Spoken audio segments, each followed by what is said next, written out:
আজও সেই কোরআন আছে, হাদিস আছে, সেই মানার মানুষ নেই। আজও সেই কোরআন আছে, হাদিস আছে, সেই মানার মানুষ নেই। ঠিক কিনা? রাসূল সাল্লাল্লাহু আলাইহি ওয়াসাল্লামের উপরে যে কোরআন নাজিল হয়েছিল, ওই কোরআন আছে না নাই?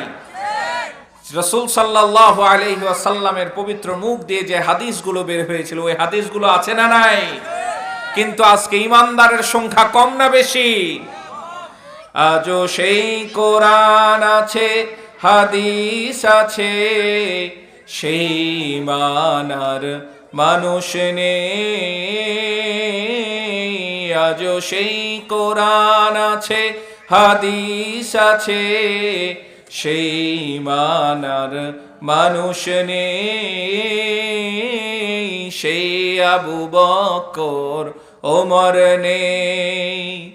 আজানের রসম আছে আগের মতোই, আজানের রসম আছে আগের মতোই। বেলালের সেই রুহ নেই,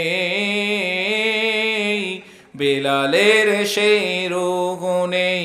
আজও সেই কোরআন আছে, হাদিস আছে, সেই মানার মানুষ নেই। কোরআনের তেলাওয়াত আছে আগের মতোই,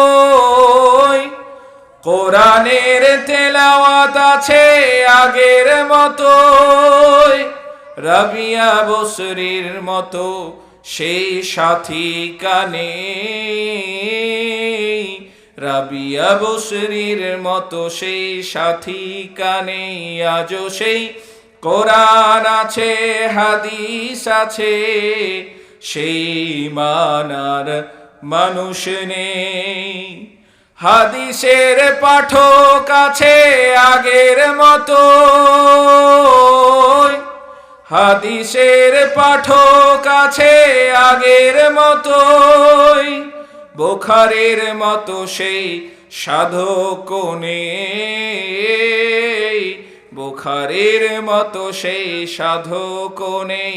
আজও সেই কোরআন আছে, হাদিস আছে, সেই মানার মানুষ নেই। বলেন একসাথে, আজও সেই কোরআন আছে, হাদিস আছে, সেই মানার মানুষ নেই।